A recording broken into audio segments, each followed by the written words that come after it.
A sine wave is a smooth, repetitive waveform. One completion of the repeating wave pattern is called a cycle. The time it takes to complete one cycle of the wave is called the period. In this example, the time it takes to complete one cycle is 0.25 seconds.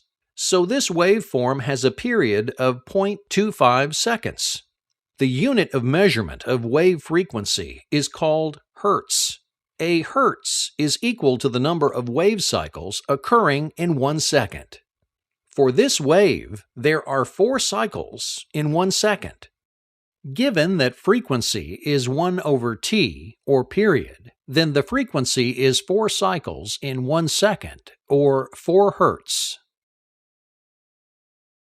The highest point or the lowest point of an AC waveform are referred to as peaks. Peak amplitudes or values can be measured in the positive direction starting from the baseline or in the negative direction. The peak-to-peak value is measured from the negative aspect of the waveform to the positive aspect. In symmetrical waveforms, the peak-to-peak value is twice the peak value.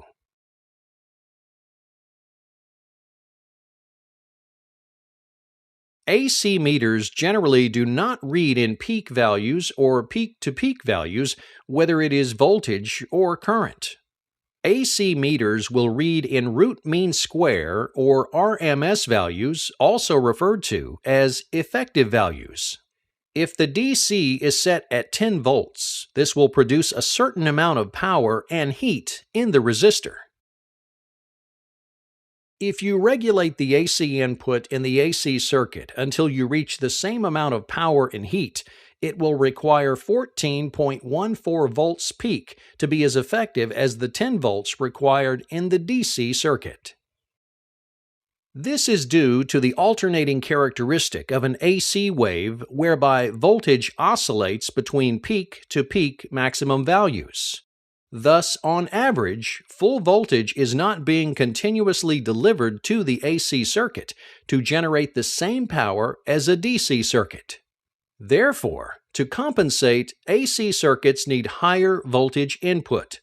When the power in the DC matches the power you produce in the AC voltage of 14.14 volts at its peak is as effective in producing the same power as 10 volts in a DC circuit.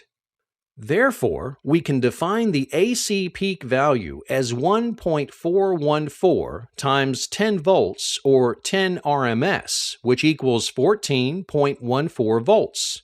You may also want to determine the RMS by dividing the AC peak value of 14.14 volts by 1.414 to get 10 volts or 10 RMS.